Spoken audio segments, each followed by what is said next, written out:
చెప్పండి, 1 ఇయర్లో నేను తీసుకున్న నిర్ణయం క్రౌన్, యూసీడీ, డీసీడీ, డియూసీడీగా మేము ముందు నిల్చొని ఉన్నాం. మీటింగ్లకు వెళ్ళాలంటే చెప్తుంటారు, చిన్న సాకులు చెప్తుంటారు, చిన్న సాకులు. ఒకటి నేను చెప్పేది ఏంటి అంటే, ఇక్కడ అవకాశం అందరికీ ఈక్వల్. నాకు కూడా చాలా ప్రాబ్లమ్స్ వచ్చినాయి. ఒకటి నేను చెప్పేది ఏంటంటే, లేడీస్కి స్పెషల్గా నన్ను చూసి ఎవరైతే నవ్విరో, ఎవరైతే చాలా అంటే చాలా స్ట్రగుల్స్ మీతో చెప్తే ఏంటంటే, ప్రతిష్టది సక్సెస్ అయిందంటే ఎన్నైనా చెప్తాము అని చెప్పి, కానీ వాళ్ళు నవ్విరు కాబట్టి ఈరోజు ఇంత పెద్ద సన్మానం నాకు జరిగింది. వాళ్ళ నవ్వులు ఈరోజు నాకు పూలగారు అయిపోయింది.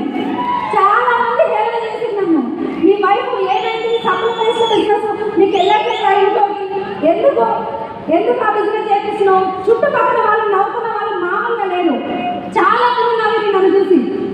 ఆ తర్వాత ఏంటంటే, మీటింగ్స్ రమ్మంటే ఒక రీజన్ చెప్తుంటారు. మా పిల్లల్ని ఇద్దరిని చెన్నైకి వెళ్ళాల్సి వచ్చింది. ఒక మాట చెప్పి నేను క్లోజ్ చేసేస్తా, నా పిల్లల్ని వదిలి అప్పటి వరకు నేను ఉండలేదు.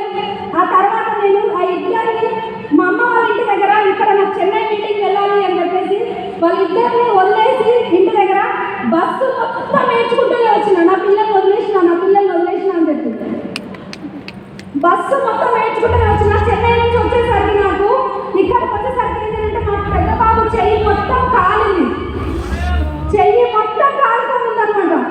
ఆ బొమ్మలన్నీ చూస్తే మామూలు ఏడవాలి. మా సార్ చాలా గొప్పపోయారు, అవసరమా ఈ బిజినెస్, ఇట్లాంటి అవసరమా నీకు, ఎందుకు ఇవన్నీ?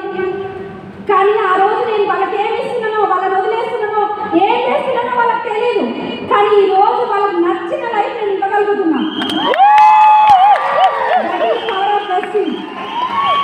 బెస్టీస్ని నమ్మండి, సాకులు చెప్పకండి, ప్రాబ్లమ్స్ చెప్పకండి. అప్లై చెప్తున్నారు అంటే ఫాలో అవ్వండి. నాకు ఎన్నో రకాల స్ట్రగుల్స్. మా అమ్మ కూడా వద్దు బిజినెస్, మా అమ్మ కూడా చాలా మంది అన్నారనమాట, ఏమన్నారంటే వద్దు ఆ సప్లిమెంట్స్ బిజినెస్, మీ అమ్మాయి ఎందుకు హైదరాబాద్లో ఉంటుందన్నా బాగానే ఉంది, కానీ ఎందుకు సబ్బులు అమ్ముతుందంట కదా ఇల్లు తిరిగి, చాలా మంది హేళన చేసారు. కానీ సబ్బులు అమ్మే అమ్మాయి ఈ రోజు లగ్జరీగా ఉంది. ఇప్పుడు అంటే అదే పర్సన్స్ ఏంటి అని అంటే, మీ అమ్మాయికి నెలకు 5 లక్షలు వస్తుంది అంట కదా, మీ అమ్మాయి కాలేజ్ ఉంటుంది కదా, ఏ ఛానల్ యూట్యూబ్ ఓపెన్ చేసినా మీ అమ్మాయి కనిపిస్తుంది కదా. పట్టు చేయడం మా అమ్మ ఉంటే అక్కడ ఉండేది అని అంటే, మీ అమ్మాయి నేనని తెలియదు, కానీ అక్కడ కూడా మా అమ్మ నాకు ఎంత గర్వంగా అంటే ఇప్పుడు చాలా హ్యాపీగా ఉన్నారు.